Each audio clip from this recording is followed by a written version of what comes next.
Hey everybody, bit of an experimental video here. I am not going to share any art on this one. I'm just going to talk into camera.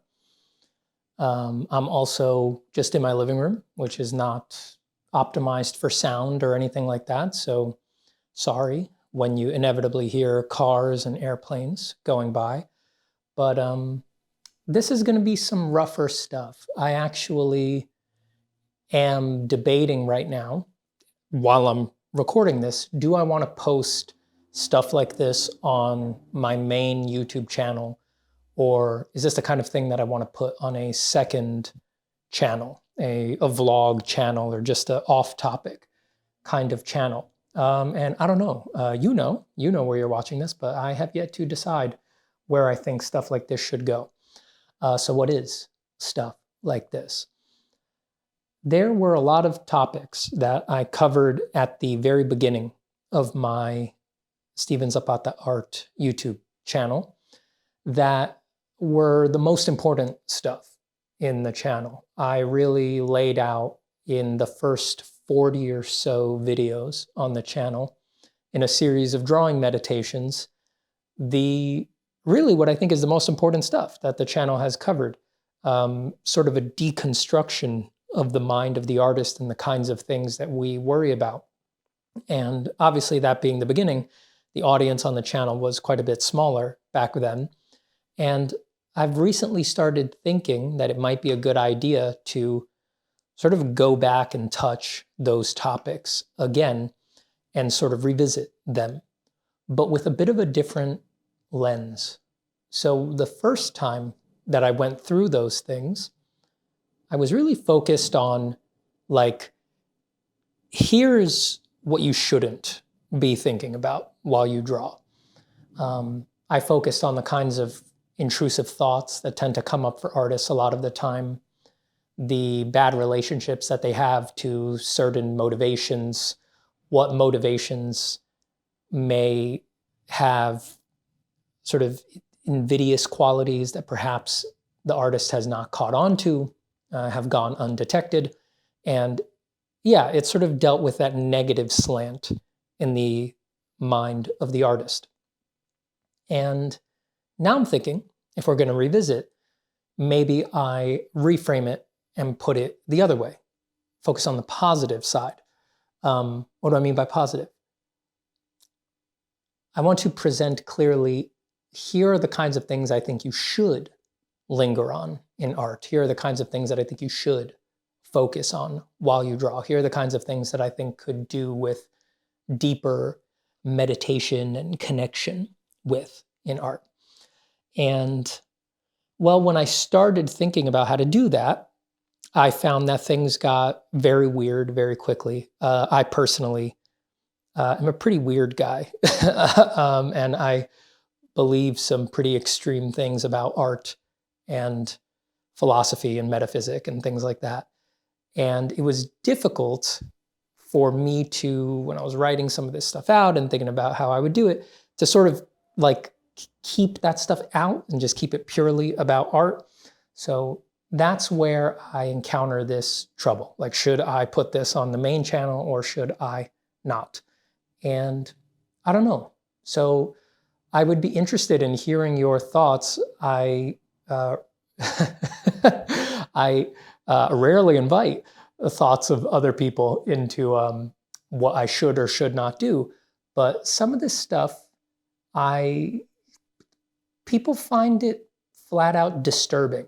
You know, it really unsettles a lot of people. It can kind of, if they're not ready to hear things like this or to interact with some of these ideas, some of these pointers in at the right time in a particular way, it can really like throw their whole day or just bring an energy to their day that they're really not, that's not what they bargained for. That's not what they were in for. So in this case, I'm actually pretty interested in what people think. Is this the kind of, and here are the things I'm going to talk about. Do you feel like this is staying cleanly overlapping with art, or are we crossing into a territory that you, the audience, feel like this should be somewhere else? This should be on another channel. Again, I am so far out there on a lot of this stuff that I honestly can't tell where the line is anymore. So I don't know, and I'm willing to accept that I don't know. So with that disclaimer aside, let's get into the first thing that I felt would be a good, wholesome thing to focus on in art that can go uncelebrated or overlooked by a lot of people on the journey. This one in particular, I think, is one of the most charged ones for me, has made some of the biggest impact for me personally in my life. And I think that, we're living in a weird time. We've got AI art out there prowling the streets, ready to jump on us at any moment.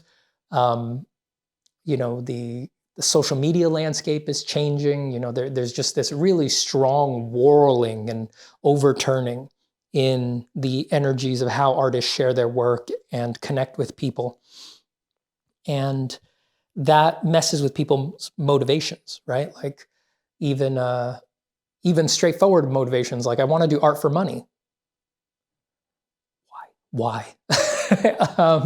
Those could get very confused in a time like this. So I think it's good to present some motivations that sort of float above the traditional structures, popularity structures, financial structures, all of the classic incentives. So the first one that I'd like to talk about is transformations of perspective, transformations of perception that come on the art journey. And when I say transformations of perception, I mean it very literally. I mean that the process of making art and over the years, letting your art feed back into your view of the world, letting your view of the world feed back into your art will literally change the way that you see, like with your eyeballs. And these changes of perception are permanent for the most part, and beautiful and energizing. And aside from making money or having any success with your artwork, there is a complete suite of motivations and incentives and satisfaction to be had just from seeking these transformations of perception that are available on the art journey. You can just focus on that and sort of be a mystic of that for your whole life if you'd like, and it would be enough. There's a lot of beautiful things in there. So some people, their first reaction when I say that it literally changes the way that you see, will think that I couldn't possibly mean literally, right?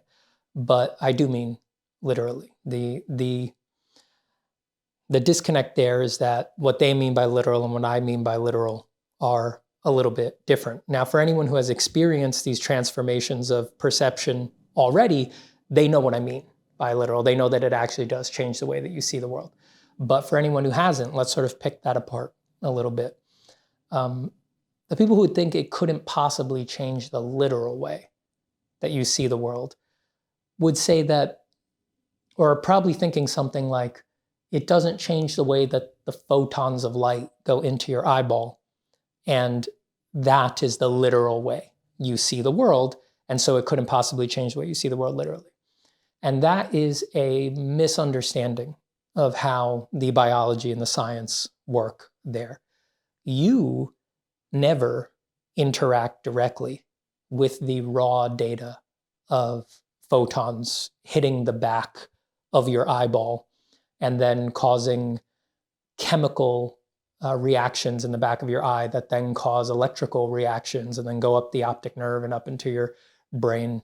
All of this, you never interact with that. You have no idea what that is. I should say that science is true. At least I believe that science is true. I'm not saying that science isn't true, but that science is completely absent from your direct experience. It must be, and it will never be any other way.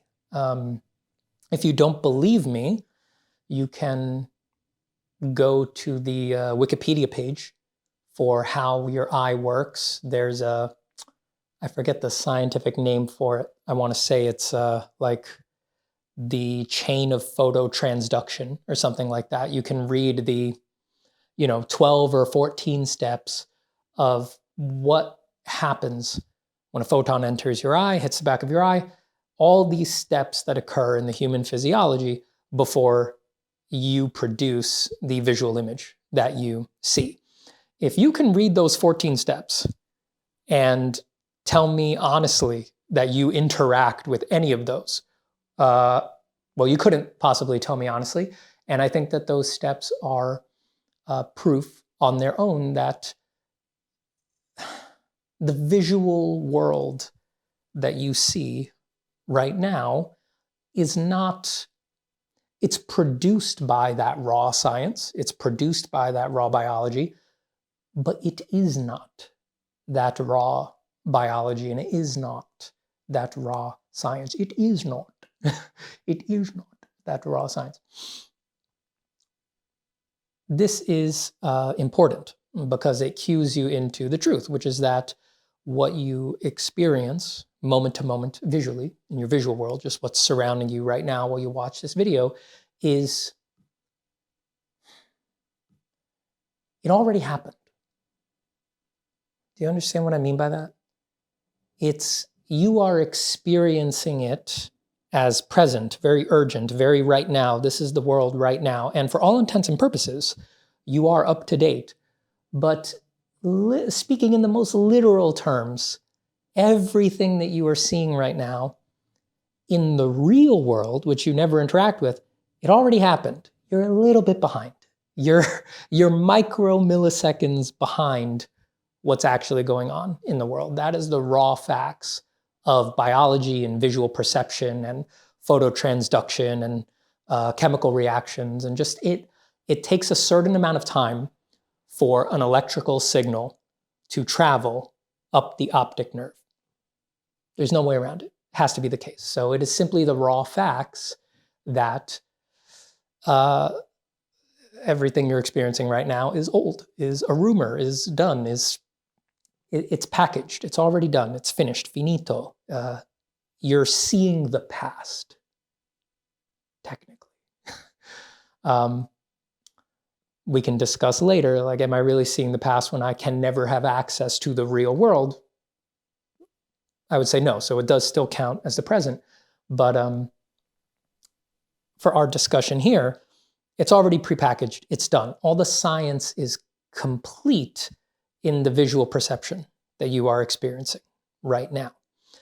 Now, that completed visual perception that you are experiencing right now also includes edits that the brain does, sort of pre-processing, right? Like the pre-processing that my camera does right now, right? It's going to give me a file of this recording, but the file is actually the result of the processor in the camera doing a bunch of work beforehand that is inaccessible in the final recording and is opaque to me, right? So the brain is running a bit of pre-processing on your visual perception that you just don't have any access to. And that pre-processing step gets edited by what you learn in art. That actually literally happens. And that is what I mean by it literally transforms what you see. Because you never have access to the real world, right? Because you are only ever experiencing moment to moment these photographs of moments that happened micromilliseconds ago that have been edited and interpreted and had all sorts of other projections layered on, which is a longer discussion. That is all you get. That makes it sound sort of pejorative, but it's not mere at all. It's a vast and beautiful thing, but that's what you get. That's all you'll ever get. And because you can edit some of the pre-processing there, you can literally edit the way that you perceive the world. So in a more common sense way, if you've ever had experiences with drugs that edit visual perception, so if you've ever done something like psychedelic mushrooms, or if you've ever been really blasted on weed or something like that, you know that your visual perception literally changes in those states. Art, in a sense, the long process of being on the art journey, of being on the path of art, is sort of like permanent drug effects. Yeah. Unlike drugs where, you're high for 4 to 6 hours or something like that, and then you come down and you're back to normal, a deep consolidating of these transformations to perception with art creates a sort of permanent altered state of consciousness. I'm not saying it's to the extreme degree of the visual perception transformations that occur when you are on particular drugs, but I would say that it is analogous. So what are the most direct and obvious examples that people very commonly experience as they go on the art journey comes from learning anatomy. Anatomy will demystify is not the right word because it's almost increasing the mystification in a certain sense of the human body and structures. But learning the anatomy of the body or the face or something like that literally makes you see the anatomy in the face differently. So let's say you learn the anatomy of the face for the purposes of improving at portraiture. I would bet money that everyone who has learned the anatomy of the face has had this experience. You learn something about the anatomy, let's say the cartilages of the nose, right? Alar cartilage or something like this. That anatomical information is actually quite detailed, more detailed than you might expect if you've never looked into it. The cartilages are very well defined, they're symmetrical, there's different lobes, and they have sort of archetypal shapes, right? So you learn about the cartilages of the nose, their names, things like that. And then you go and draw a nose and you see them where you have never seen them before. That is a literal transformation of perception. If you would like to argue with me that it isn't, I think you're just going to be splitting hairs and getting lost in semantics. And I do think you're wrong. I think that the perception of something that you had never seen before, even if it was in the raw photon information, right? I'm not saying the alar cartilages didn't exist before you learned about them. The way the alar cartilages are reflecting photons is still coming to the eye of everyone who even isn't drawing, right? But the lack of knowledge of them, in a sense, renders them invisible. It actually renders them invisible. And learning about them makes them visible, makes this part of the face of the body manifest for the first time, often. And that is a literal transformation of perception. So this occurs with everything on the face and everything on the body for a lot of people who learn anatomy. So another good example is something like the back. If you want to draw, right? Actually, let's let's even start earlier than that. Let's say you don't want to draw, right? Let's say you're someone who picks up drawing later in life, right? So before you pick up drawing, you look at the back of a person, right? Let's say a model. So we're not talking a life drawing model here. We're talking like a model on Instagram, right? Some bodybuilder or something like that. You look at the back and you experience no confusion. Isn't that interesting? There's no grounds to feel confused. There is no contextual reason to feel confused.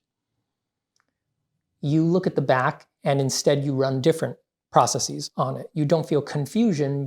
Well, one of the most common lenses is comparison, right? You look at that person's back and you say, does my back look like that? How does my back hold up? Something like that. Another common lens is sexuality, right? You assess the attractiveness of this back based on your personal biases and things like that. But you don't feel confusion. You don't even really have a notion of what is the structure of the back. And so I would argue that you kind of only ever interact with a mental model. I'm not saying you ever get away from this. I think basically everything is only interactions with mental models, but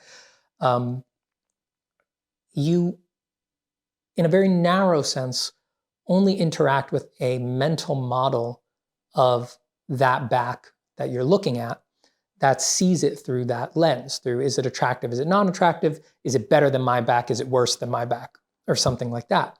And you don't add anything else. You really don't add any other layers to that. Then you pick up drawing. Now you become interested in drawing. So now you're looking at the back of a model in a life drawing class. You just started drawing a month ago or something like that. And now there is a context for confusion. And now you see a back differently. Again, I think even this is a literal change in perception of something like the back, right? When you were looking at backs on Instagram, you weren't confused. You just made different assessments about them. Now, there's this new flicker, like the back is confusing. It actually becomes difficult to look at the back of the model because you are sort of doing a mental strain against the unknowns there, and you perceive it differently. You perceive it as this confusing thing. I think this is a literal change in perception just from beginning on the journey of drawing. Now you go learn anatomy for a year, right? And you start breaking down the structure of the back in great detail, right? You learn about the bones, you learn about the individual muscles, the way that they're layered, the origins, the insertions. You can name all the muscles now, right? Which even just learning the names sort of runs a little magical spell on your perception of the world. So you go learn the anatomy, and now you go back into the life drawing room. And same model, same back, you look at the back, and now your perception of it is transformed, is literally transformed. Now, in the pre-processing that goes on in the brain, the unconscious part of the mind knows much more, and that understanding, that demystification of both the gross elements and the small elements makes the back present differently. Now it is clear. Now it is not difficult to look at. It is actually easy to look at, right? Like where it. I mean this so literally. When you don't understand it, you actually struggle to know like where to even rest your eye. You can't land on anything. The eye is used to landing on things that it understands, right? It focuses on eyes, noses, lips, right? It focuses on things that it craves. Again, there's that sexuality lens, right? And things that it doesn't understand, that it doesn't have names for, that it cannot contextualize, the eye actually resists lingering on those things. It has difficulty computing things that it does not understand, that does not have enough built-in interest in it. It's kind of like if you've ever tried to do meditation, where I was struggling there to think of anything but meditation. I was looking for any context where you would just stare at a blank wall, which only thing I could think of right now is you're doing like Zen meditation or something like that. You sit, you cross your legs, and you have nothing but a blank wall in front of you. If you've ever tried that, you know the experience of finding that it's actually very difficult to settle your eye anywhere. The the lack of contrast, just the field of white paint is so undifferentiated, so uninteresting, that the eyes either like blur out annoyingly or they sort of scan constantly looking for something. The eye, its saccades, its focus being intimately linked with what the mind is trying to do. It resists lingering on things that it does not understand and that are not interesting. So when you don't understand something like the back, it's actually literally hard to look at. And then you do come to understand it, and now it's not hard. Now everywhere where you linger, you're like, oh, that's the trapezius. And you can just look at the trapezius. You just X-ray right through. You have a deeper understanding. You know sort of the flow of the tendons, how it's sort of inserting onto the spine of the scapula and all of these things. And it's literally easier to look at. An actual literal transformation of the experiential quality of perception. And it's not confusing anymore. Now you understand every little bump and divot. And the interesting thing is that a lot of those bumps and divots, like the alar cartilages of the nose that we were giving as an example before, those bumps and divots were actually invisible to you before, even if you tried to draw them. A very common experience that happens for beginners when they try to draw something is they'll do the beginner naive drawing of something like the back, and then if their teacher comes over, if this is like a life drawing class where an instructor is in the room with you and is going to draw over things for you, when their teacher makes adjustments to the drawing, fixes things, they don't just outline or they don't just show divots or halftones or shadow shapes that the beginner missed. They will show entire parts of the body that the beginner missed. Beginners who are ostensibly trying to draw the body will omit entire sections that they are absolutely looking at, but they're not seeing. They're really not seeing them. And it's because they just don't have a grip on them mentally. They have not, even something as simple as naming it, as just having a name for something is there, creates a space for them in the translated world of the drawing as well. And that, again, is a literal transformation of perception. So the master artist in that case, the teacher who's going to come in and make corrections, will show to the student, all right, well, you missed this part here, right? You missed this halftone coming off of this triangular shape, something like that. And the student will look at it and then look at the figure. And because they've been shown it, they're like, why didn't I see that? How did I completely skip over that? And again, it's because the lack of understanding is there. And if they go on the journey for years, adding knowledge on top of knowledge on top of knowledge, they will build a momentum where day by day, day by day, day by day, they are clarifying, again, their literal, actual vision day to day as they move through the world. Now, this is a very, very profound thing. And there can be a sense, once you've experienced a lot of it, that it would have been a tragedy if you hadn't experienced it, right? Now, it wouldn't actually have been a tragedy because, you know, if you weren't an artist and you really people can go their whole lives without ever paying 5 minutes attention to the visual quality of their visual perception. That's not actually a tragedy because they don't know what they're missing, right? They never went on the journey, right? They're not interested in that for some reason, right? They're focused on other stuff. So it's not actually a tragedy from the perspective of the person who never goes on the journey, but from the perspective of the person who does and sees the richness that is added to life, often moment to moment from doing this. It does feel like they dodged a bullet. It can kind of send a chill up your spine, imagining what it would have been like to go all of your days without having tuned into this. So it's a very, very beautiful and profound thing. It also then leads you to take much more seriously the nature of your visual perception, and that pulls you into much deeper mysteries and experiences that are available through that. I guess I'm far enough in here now that I can just be straight up and talk about some of that stuff too. How to put this? So if you go on the journey in the way that I've described, and you see over and over again how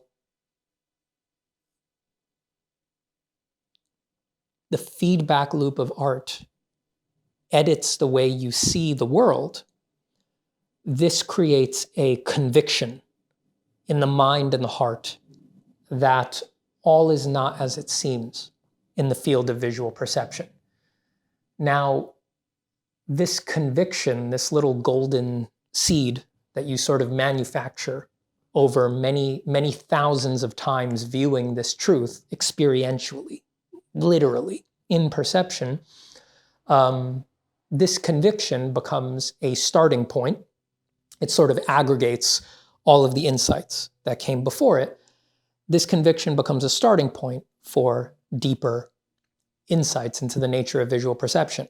And that it's new gates that art will take you through that are profound and lovely and just, awe-inspiring and incredible, that will deepen the relationship with art and also with your life. And again, are suites of motivators on their own, right? And in a way, if this stuff is of interest to you, it's like once you taste these things, money is extremely uninteresting by comparison. The things money can buy you are extremely uninteresting by comparison. Followers on social media or something like that, those numbers are extremely uninteresting by comparison. And having these insights and nurturing them, and when they come, importantly, not turning away. They're odd, delicate, precious little things. And you find when they emerge that, our cultural conditioning, our societal conditioning inclines you to dismiss them, to be a little less interested in them than maybe you should be. Resisting that, instead nurturing them, holding them tight, feeling them as important and looking into them, that starts to craft wise motivations for being on the journey. And those will be very useful for you over the years, because when things go wrong with the money or with the career and all of that, those things cannot be impinged upon by anything. So you will always have a reason to keep being creative, and that's a very useful thing. So again, I'm making a video like this, and I'm trying this stuff out to purposefully try to be less cryptic and give more direct examples, even if they veer wildly out of the range of art. So let me actually try to do that here. So on the deeper level, after some of the visual insights have been consolidated, this is just one of many, but one that has meant a lot to me, is the realization that you are not inside of your visual field. How else can I say that? What's other ways to say that? You can think of your eye, and let's reduce the confusion in these analogies for a little bit by just saying an eye, right? I know we have two eyes. It's irrelevant. It still applies. To simplify the investigation, let's just say an eye, one eye, right? Your eye is like a camera. The eye is much more sophisticated than even the best cinema cameras in the world today. Forget cinema cameras, I don't know, spy cameras on satellites that we're not even allowed to know about, stuff like that. The eye is still much more sophisticated than any of those, I am quite sure. Your eye is like a camera. And a camera is not inside of its photographs. A camera is not inside of its photographs. Now that is obvious when you discuss a camera, right? This camera that I'm filming on right now, if I took a picture with that camera or took a screen grab from this video, and then I printed it out, so I had a print of the photo, and I showed it to you, and I asked you, is the Lumix GH5 that I took this picture with, is that camera inside of this photograph? Everyone would say no. Maybe some people would say, well, there's interesting things we can deduce about the camera from the photograph. Yes? We can, if we're very astute, we can deduce what lens was on the camera, for example, just based on the photograph, right? So there's technical information we can deduce about the camera from the photograph, but no one thinks the camera is inside the photograph. Now that is interesting, because your eye is very much like a camera, but we all intuitively believe that our eye, the camera, is inside of the photograph. We all intuitively feel that our eye, our biological eye, our wet jewel that is the window to our soul, is inside, located in, it's right here in the photo it's taking right now. And that is impossible. That cannot be the case. As we said, everything that we know the eye does, right? The science, right? The photon goes into the eye, the photons, wind up projecting the image of the outside world upside down onto the back of the eye. The photons there on the back of the eye cause, membrane potential changes in the chemical arrangement of the rods and cones in the back of the eye. These do other things to various proteins, which eventually, after many steps, send electrical signals, not visual signals, electrical signals up the optic nerve that then get to your brain, and then somewhere in your brain cause neurons to fire. Again, at that point, the visual has died. Photons are done well before this point. It's all electrical and chemical effects going on at that point that are going to get translated into the visual world that we experience. So, as we said, all of that means that everything you are experiencing in the visual field is prepackaged, done, signed, sealed, pre-edited, color graded, value graded, everything's done. And that is the photograph, right? The science, photons going into the eye and stuff like that, is not happening in your experience. That's not happening right here where the rubber meets the road. Things are just appearing for you. That's it, And in a very real sense, they are like photographs. Now, we have trouble accepting that intuitively, because these photographs, this visual photograph, is so much more detailed and so much more complex than the flat 2D photographs we are used to. This photograph has a lot of depth, an intense three-dimensionality, and it also has a sort of magical quality of constant transformation that we're not used to from photographs and video. The visual percept is constantly morphing and flowing and changing and being filled in with supervision from the brain and things like this. Just hold any object at arm's length and then pay very close attention to how it utterly transforms, and the nature of the visual field utterly transforms as you get very close to it and see the sparkling scintilla of detail and material interactions that you can see up close. it, it has a much more fluid, transforming nature than we're used to from photographs, and this tricks us, right? But it is a processed neurological precept that is manufactured entirely by the,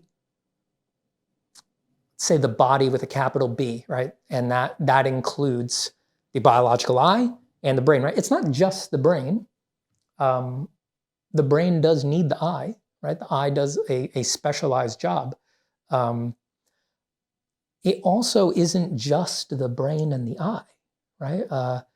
It is the whole body with a capital B, because one of the things that is binded in with the photograph of visual perception is proprioception, the sense of where you are within the photograph, right? That is another one of our senses that is very intimately woven into experience by the brain, moment to moment to moment to moment. So the visual sense does not float on its own. It is also coupled with the sense of proprioception very intimately. So that, yes, there's this visual experience of my finger wagging, but the brain also couples in this intuitive, more physical feeling of, that's my finger. It's a little bit more to the left. It's a little bit more to the right. It's a little bit more to the left, a little bit more to the right.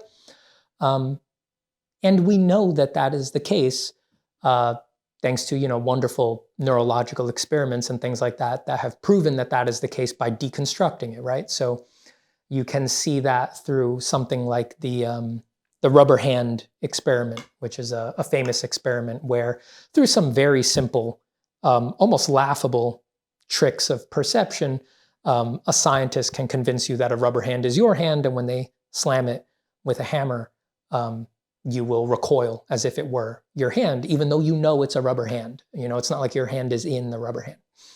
There was a video of an example of that experiment near the top of Reddit recently, actually.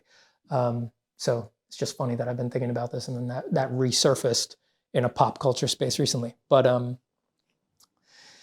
so all of that to say that is a part. I would actually say that is not separate from visual perception. It is intimately a part of it, and that and other things add to that totally mind-blowing level of depth that we are used to from our visual perception, that makes it feel utterly different from the visual impression that we get from a flat 2D photograph. But that doesn't change the fact that everything that's here right now is very much like this ultra advanced photograph, and a camera is not inside of its photographs. So the biological eye is not here in this visual space. Again, you have never experienced the biological eye. Again, go read the Wikipedia page for what the eye does, and tell me if you've ever felt any of that for even a second. No, you don't feel any of that in your whole life. You just feel this, right? Done. Perfect. Delivered. I mean, just flawless. Compliments to the chef. That's all you ever experience. So, again, this is stuff that it's very unlikely that you will believe me from just hearing me talk about it, right? Again, all I said just now, I'm not discussing anything mystical or woo-woo or spiritual or anything like that. I don't know how long I've been talking about this now, maybe 10 minutes or so. Let me see. My watch died. Fantastic. I don't know how long I've been talking about this, but let's say it was 10 minutes. Over the past 10 minutes, I've only been discussing science, just the raw facts of how your eye works, the fact that it sends electrical signals to your brain. You process that. You are not interacting with the real world through your visual system, right? I'm just discussing science. That's it. In spite of that, these ideas are so counterintuitive. We are so not primed to think about them. And we are certainly not primed to linger on them, right? There is an impression in our culture and our society that if you linger on stuff like this for too long, you're kind of crazy. Like, okay, cool, nice high thoughts, man. But we're good now, right? Let's go, just let's go buy something we saw in an ad or something like that, right? But you should linger on it. It is important. And these are the kinds of things that I think eventually the art journey does point you towards. So, yeah, it's only science that I discussed.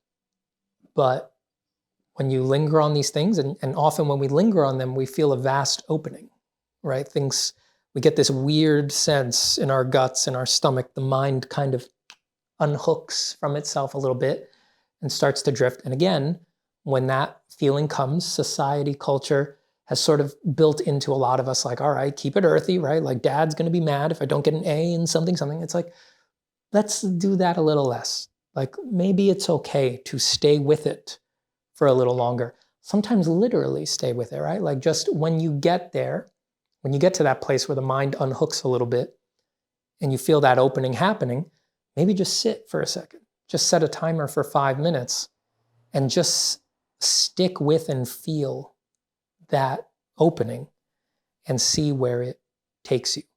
That meditative, sort of personal, experiential contemplation of that feeling, those sensations, that is what helps you believe these things, right? Again, it's very unlikely you'll believe, if you haven't had an experience like this already, it's very unlikely that you will come to believe it just from hearing me say it. But if you sit with it, something different happens when you sit with it on your own in your experience and you feel it for yourself. So you can literally sit, or for this particular insight, just because I named a particular insight, it's nice to take a walk with it, right? So, this is sort of a walking meditation that you can do. No music, no audiobooks, no goal. Just go for a 10, 15-minute walk. Maybe a pet's allowed. Maybe walk your dog. Or just walk around in your backyard or something like that. And just go very soft eyes, unfocus your vision. Most people can still walk like that while they do it. And as you walk, just gently incline the mind to the insight. Incline the mind to a camera is not inside of its photographs.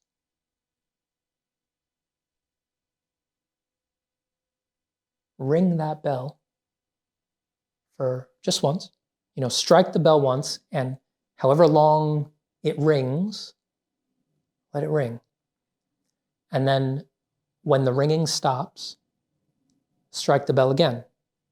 A camera is not inside of its photographs. Trees, birds, sky, people. Camera is not inside of its photographs. And see how the mind reacts, right? If you feel what you know science-wise creeping in, analyze, right? Just ask yourself very honestly, do I experience photons entering the eye, right? And that experience is different than, let's say, blocking your eye. You might think, oh, when I block my eye and now it's black, right? I'm blocking the photons, right? So I must be experiencing photons going in. It's like, is that the experience? What is actually the experience when you cover the eye? Is the experience when you cover the eye photons stopping? Is that actually what you experience? No, that's not what you experience. You don't experience the chain of phototransduction either. You are just experiencing the complete processed neurological product of visual perception. That's what you are getting, moment to moment. And this very advanced camera, again, it's even bigger than this, but just for the purposes of this meditation, let's say it's the eye and the brain, right? This very advanced eye-brain camera is not inside of its product. It could not possibly be inside of its product. So you just ring that bell a few times on the walk and see what happens. I sense myself there getting cryptic again, and I'm specifically doing these videos to try to, let's get to the punchline here, right? So that we get out of cryptic territory and artists have these things to head towards, right? It can take time, but for a lot of people, you ring that bell over and over again, it will start to open experiences of realizing literally that your eye is not, it's not in the visual field, what I said.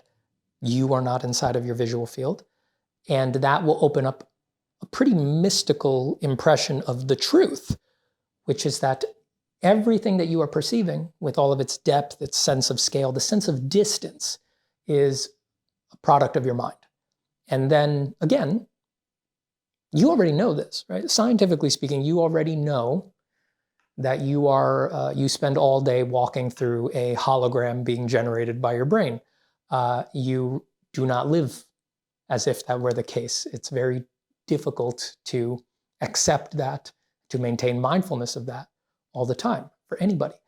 But ringing that bell a few times on something like a walk you can find yourself, you hit that experience and you can open up to an experience that can last a long time. I'm not even saying momentary. You can hit on an experience that lasts days of being beautifully, blissfully aware that you are walking through yourself in a sense, right? Which of course is so paradoxical that it cancels itself out. You realize, well, I'm not in here either. There's just this thing being delivered. There's no self, Buddhist emptiness, yada, yada, yada. I just need to, I don't know. I don't know what to do. I'm trying to be as straightforward and honest as possible. So I need to just list punchlines like that, like, like Buddhist emptiness and things like that. I can't cover all of that in one video, but you can get there through these experiences. And again, I'm back at this question, like, have I now fully veered into territory where it's clear this isn't about art anymore? I don't know, because for me, I've had, experiences like this are the most important thing in my life. Weird thing to say on camera and to send out on the internet. But, and I experienced, with great regularity, and they are, I don't know what, they're just extremely beautiful, very life-affirming experiences. A lot of people equate a lot of these kinds of experiences with a sort of nihilism that I think is utterly unwarranted. I've never experienced these insights as nihilistic or heart-harming in any robust way. They always, even if there's fear involved in the experiences, that fear always resolves into a just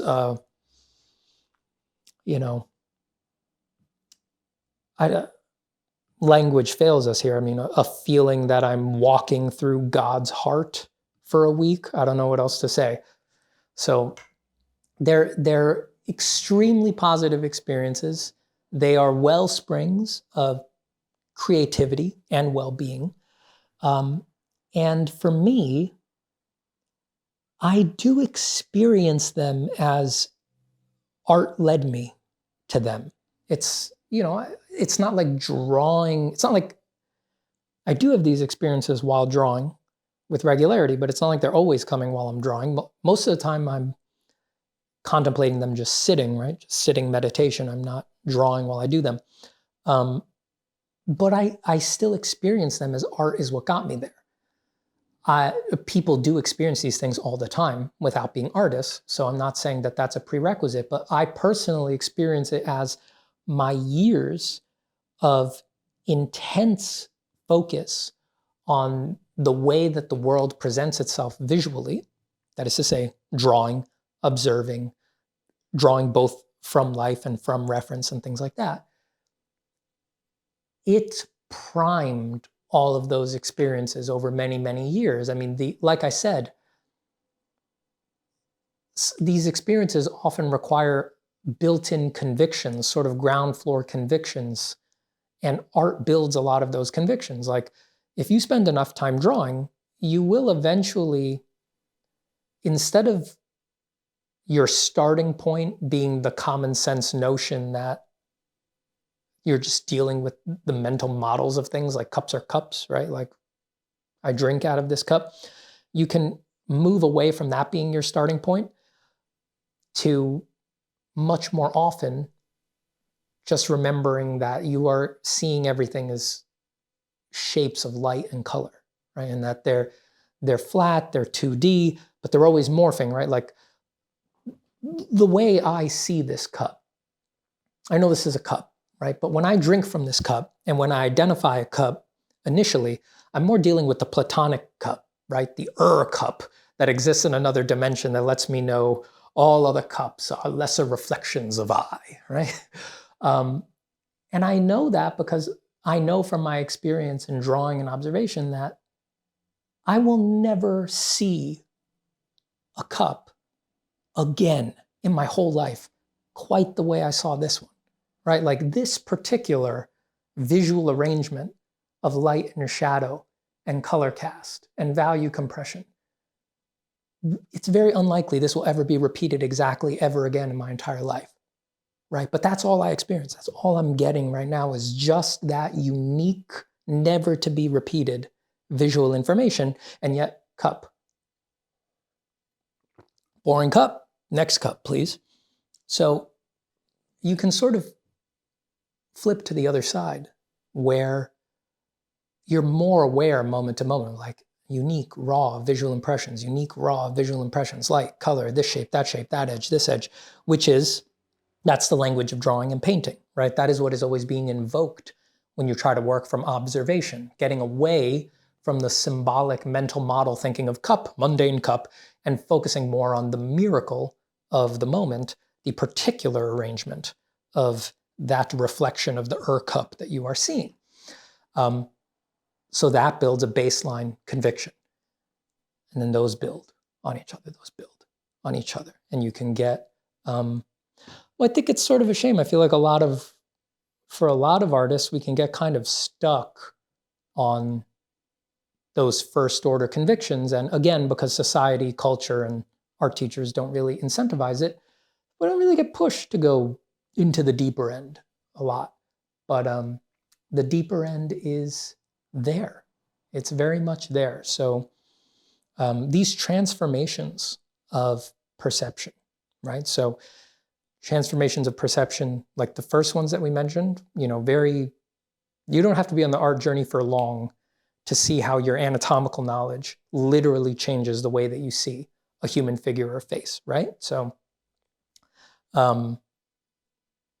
very near, very commonly experienced transformations of perception like that one, all the way out to some farther out stuff. And it's a bottomless spectrum of insight, I would say. Like, I'm not saying this is the end all be all insight. There's more beyond this, and there's probably an infinite depth of absorption available.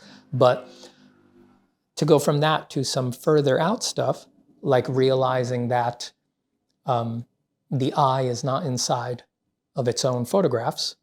There might be some pun there on, do I mean I, E-Y, E-Y-E, or do I mean I, just the letter I? There's so much joy and beauty and connection with the path of art available in taking that ride from insight to insight to insight to insight, And those early insights will deliver improvements in your drawing, in your pieces, which is beautiful, wonderful. That's why we all do art to some degree for that. And the farther out insights will sort of blow out way beyond drawing and painting or whatever you're doing, and deliver insights that will change the person. Will really, you'll try to keep them squeezed into the bottle of art. You'll be like, oh God, don't explode out into the rest of my life, please. But it's, once you're on it, it will transform the perception of everything. How you see the world, moment to moment, day to day. Your perception of yourself. Does yourself exist? If it does, do you ever experience this existing self? And that will, of course, ripple into everything. How you are in relationship with your art, with your emotions, with other people, with your self-esteem, your worries about the future, things like this. I just would highly encourage anyone who is interested in this stuff, and you don't have to be. You don't have to at all be interested in this stuff. This is not for everybody. But I would encourage anyone who is interested in these things to go further out, go deeper, and know that the parts of art that produce these insights, these transformations of perception, it's not just anatomy, right? That was an example that I picked, but all of them, understanding line, value, color. For me, the biggest one was design. Learning about design did more to change, literally change the way that I perceive the world than anything else. Go nuts. Art is this mystical school that you get to interact with whenever you want, that just beautify your life in ways that, well, if you commit them to video like I'm doing right now, people will think you're fucking crazy for. All right. So let's leave it there for now. Just this talk gave me a lot of ideas for other things I'd like to discuss in videos like this, like some of the insights and philosophies that can come out of life drawing class, for example. There's a lot of interesting things there, and we kind of brought that up as an example. But if you're watching this, if I publish this, I don't know where I'm putting this up, but if you see this, let me know. Do you think this still feels like art? See, I know it is. I know it does. But maybe now you understand the disclaimer that I gave at the beginning. Some of these things, is not the energy people want to bring into their day, right? I find this stuff unbelievably beautiful, just unspeakably lovely. But like I said, some people are not ready for it, and they get scared. They get really scared when they hear things like this. And if they experience some of those, when you have contact with an insight, like I'm not inside of my own photograph, like if they're not ready for that in the right way at the right time, it could produce fear in a person. And I don't want that. And I don't think that's necessary, right? Like I said, I think that fear, as long as you can be with it and sort of open up, it always resolves into beauty. I don't think there's any inherent fearful quality to any of this, or any nihilism built into these insights, or any of the following knock-on effect insights either. But just because I say that doesn't mean people won't experience it. So that's why I say maybe this stuff belongs on a different channel. And on this channel, we could keep it more to, Trojan horsing all of this stuff into art. And for people who want to go deeper, maybe I could cordon this stuff off in another area, a different kind of channel. So I'm open to either. I do get the feeling that I really want to talk about this stuff a lot more in the near future. I think I see that people have made progress in the time that I have been working on my YouTube channel over the past 5 or so years. I really feel like people have progressed in general, and it's time to go back to some of this stuff and really flesh it out and refine it, and just be more honest about how far out it goes. So I do feel like I want to talk about it more. All right, I'm going to stop. I'm sure this has been going on for a long time. I've been speaking extemporaneously and just riffing. So thank you for listening, and do let me know what you think do enjoy your drawing, as is clear, I hope, from everything that I've said. I think drawing is just boundlessly incredible. So soak it up, enjoy it. Happy drawing, friends.